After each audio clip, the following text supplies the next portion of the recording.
Hello and welcome to the Pueblo Star Journal's Pueblo Mayor Race podcast. I'm Ben Kaysen here with Tom Croshal. Tom, how you doing? I'm good today, Ben. How are you? I'm doing so well. I'm so excited. Good. We're getting close to Election Day. Excited to do this podcast. I just want to jump right in. First say, the election's November 7th. So listen to this podcast. Go check out our other ones on the other candidates. Get to know the candidates. Get to know what they believe in. And get ready to vote. Make sure you go vote in this year's election. So absolutely. Every vote counts. For sure. So absolutely. This is a very important election. Mm-hmm. It really is. I mean, there's, Pueblo's, at a crossroads. And I mean, it's, the mayor can make all the difference. I like that. Yeah. Well, let's just jump right in and see, what would you like to see Pueblo look like at the end of your term if you win? So 2028, what do you want things to look like? Well, I would like to see crime reduced. And I've told people before, I said, I talk about moving Pueblo forward. In this case, I'd like to move Pueblo backwards to 2018 crime numbers. Crime's up, violent crime, homicides, burglaries up about 250% since 2018. So I think just getting back to that 2018 mark would be, a huge accomplishment. So I'd like to see that happen. I'd like to see a permanent solution for the homeless problem. I don't think the city necessarily needs to be in the business of taking care of the homeless, but I think we need to provide the tools for a lot of the nonprofits to do that. Not just in funding, but I think we need to come up with a facility, like a temporary housing facility, so we can get these people off the streets and get some stability in their life. And then we can bring the services into them, because it's amazing. If you go out and you talk to the homeless, they're not all drug addicts. They're not all, they don't all have mental health problems. Some of them are just down on their luck. And I think I read a story in online yesterday about a program in Denver. And I don't know if you saw this or not, where they gave so many homeless people $1,000 a month and to find out what would happen. And the results were kind of amazing. How many of them went out and got permanent housing on their own, got jobs, became productive members of society. They just had that opportunity and somebody to give them that hand up. I'd like to see, Pueblo, just aesthetically be more appealing, to people driving down the highway. I'd like to see us really, increase tourism. Pueblo's a great place. It really is. If you get off the highway, and a lot of people are afraid to get off the highway, to be honest with you. But if you get off the highway and you get into Pueblo, I mean, it's, some of the old buildings, the architecture and stuff. It's like, it's a good place. Well, let's jump over to, you mentioned crime and that you'd like to see it down back to 2018. What are the steps you would take to address crime as the mayor? Well, I kind of like to break out crime and public safety into two different categories. I think the only way we're going, and a lot of people keep that in one category, but I think the only way we're going to make, improve public safety is by getting our police department fully staffed. I don't know what the latest figure is. I believe it's close to 70 officers down. Mayor Gradishart, touts that he's hired 70 officers in the past 5 years. But we're still 70 down. So he doesn't tell you that in that case, 140 officers, have quit in the past 5 years. So I think we need to get the police department fully staffed, just to improve public safety and just get the boots on the ground. But I think there's steps that we can use to lower the crime rate.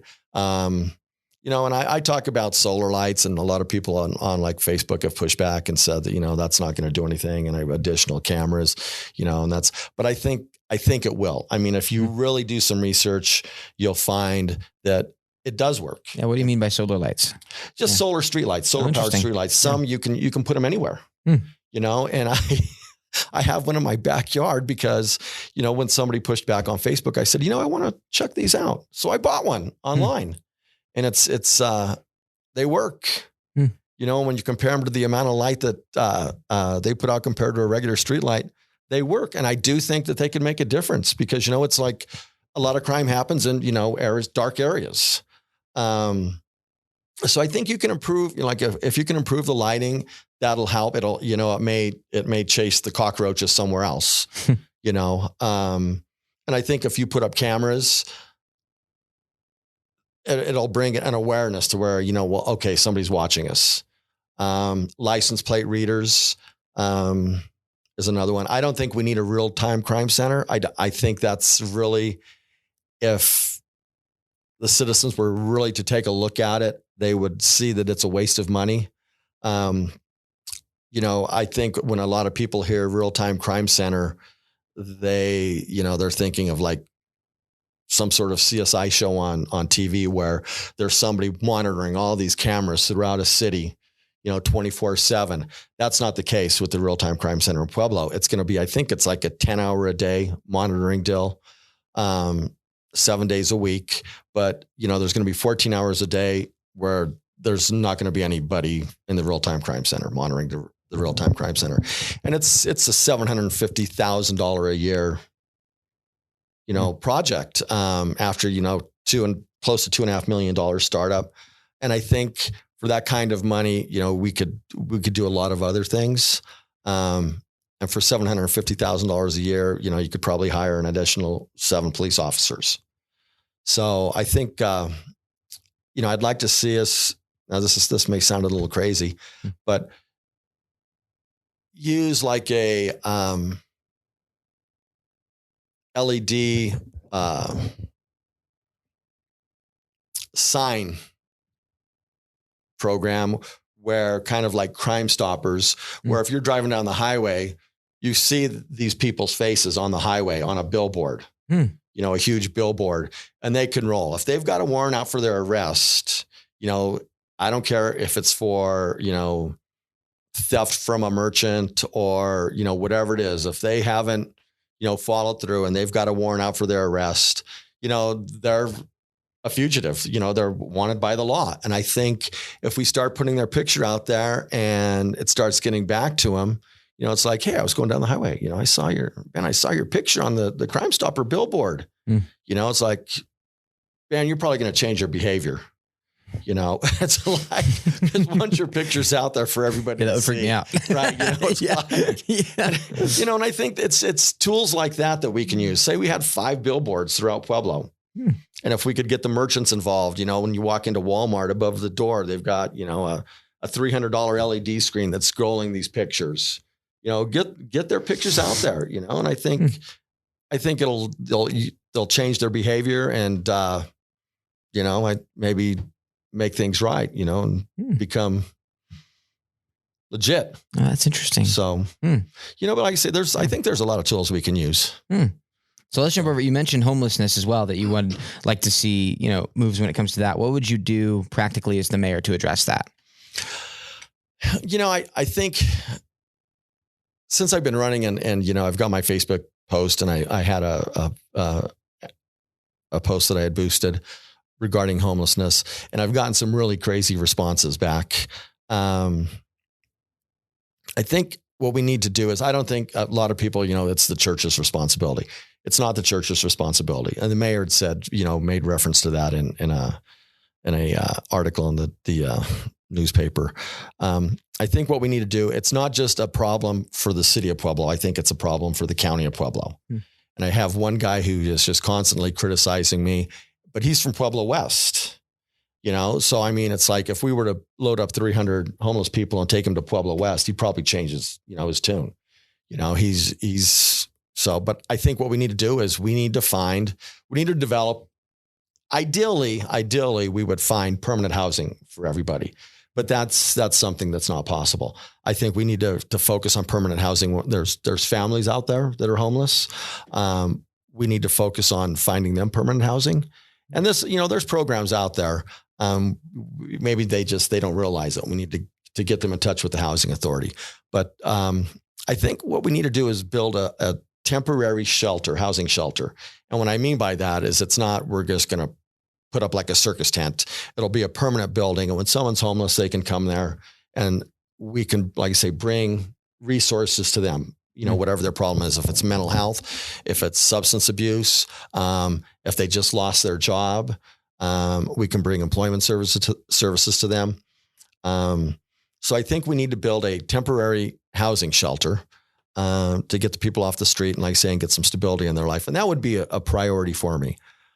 So I think another problem is, if you have someone in your temporary housing shelter and they get a job, they need a way to get to work. So 5 years ago when I ran, I think the post is still on my website. I talked about improving public transportation, increased hours, increased routes. And this way, people can utilize it. Not everybody has a car. And a lot of people, I've talked to people that have become homeless, for something just, stupid. I mean, something is, a traffic offense. They lost their license. So the next thing you know, they couldn't get to work. They lost their job. They lost their car. They lost, their home, and now they're homeless, and I don't think people really realize that how easy it is for someone to become homeless. I think 58% of the population in the U.S. is one paycheck away from being homeless. So it's not, there's a lot of things that go into homelessness. It's not a simple fix, but I think it's, we're not going to do anything unless we take that initial step forward, to try to solve the problem. So, but yeah. Awesome. Sweet. Well, what would you do to address affordable housing in Pueblo? That's a tough one. 5 years ago, again, when I ran for mayor, and now the city 5 years later, they're looking at doing something about it. I thought that we could, through tax liens and such, take possession of a lot of these properties and a lot of vacant land that's already in throughout Pueblo, and make these houses that are condemned available to people for first-time home buyers. And I have I've talked about it again, and I don't think a lot of people realize. In the paper, I said we need to get like PEDCO involved, and people are like, it's Pueblo Economic Development Company. How are they going to help? Well, what we need to do is, and this is just a thought, is if we were to take some PEDCO money, say $2 million, and deposit it with a community bank or a credit union, and use that $2 million to collateralize loans for first-time home buyers. That could be construction loans. That could, be whatever. And then, but there would have to be a stipulation on there. They would have to be able to qualify for permanent financing. If not, the program would just would run out of money and we would become a banker, So I think that's something that we can look at. And it's because in Pueblo, some counties, they don't let the homeowner do much when it comes to home improvement. But in Pueblo County, the regional building department, if you want to put on solar on your house, that's something you can do. You don't have to hire a solar contractor. You can, do your research, buy all the equipment and everything, and watch some YouTube videos, do it yourself. You've got to pull a permit, get it inspected. That's something you can do. A lot of counties won't let you do that. You've got to use a licensed contractor. But Pueblo, in that sense, they're pretty good. So, I mean, say you bought an old house and you've got a brother-in-law that's a plumber. He can come and do the plumbing for you. It's like, you don't have to hire a licensed plumber. If it can be inspected, and pass inspection, you can do that. So you can build equity that way, if you're a first time homeowner, and in an affordable fashion with affordable housing. I mean, if we're giving you a house for $100, it's usually the water tap's already there, the sewer tap's already there. So those are fees you don't have to pay. Another thing is, though, that the city to encourage developers is infrastructure improvements. I met a guy who's he's got a business here in town, a couple of businesses here in Pueblo and one in Colorado Springs. He wanted to develop 50 affordable housing units. And he had the land and it was approved for what he wanted to do. But then when he started really getting into it, the city told him, you know what, you've got to replace this sewer line. It's over like a mile and a half down the middle of Prairie Avenue. He would need to replace this sewer line, and it was going to be millions of dollars, by the time all was said and done. Well, guess what? Those 50 affordable housing units are no longer affordable because he has to improve the city's infrastructure, So I think we need to look at, the city as far as, water and sewer. Those are the city's responsibilities. We need to look at improving the infrastructure to support more development. That's the only way it's going to work, because you can't just, if you keep adding on different expenses, it's not going to be affordable. You're not going to have any affordable housing. So Tom, what's one issue that maybe we don't ask you much about, but you are really passionate about, that you'd like to dig deeper on? What's something that isn't kind of towards the forefront of the questions you're getting asked that you're passionate about? I don't know.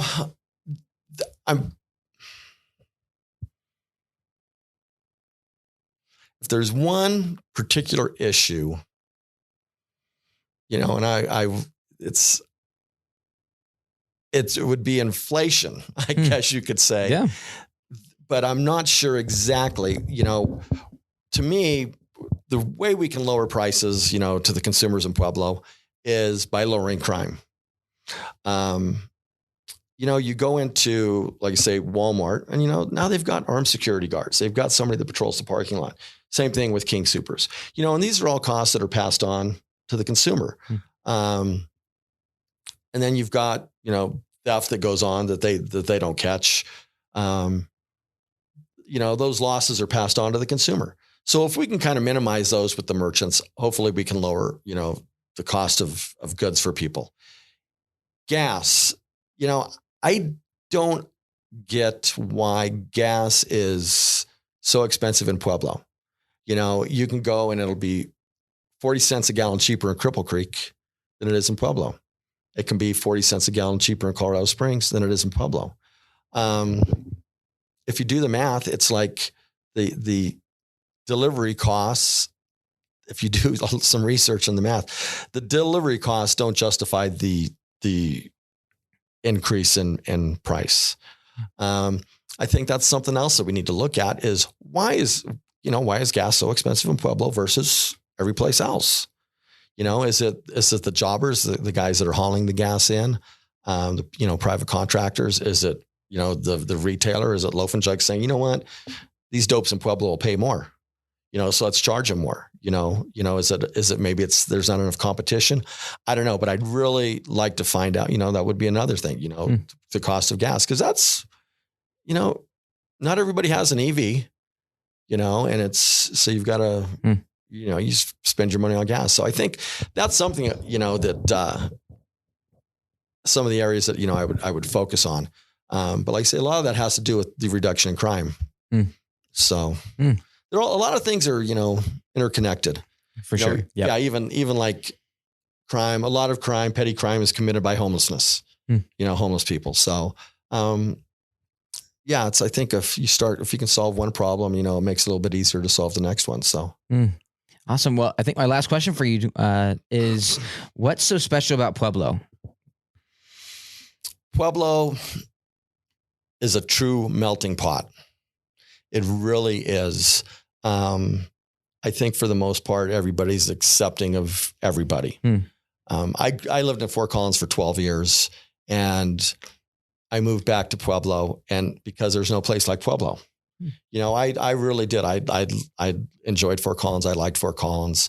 But there's no place like Pueblo, and it is. It's like I say, it's a true melting pot.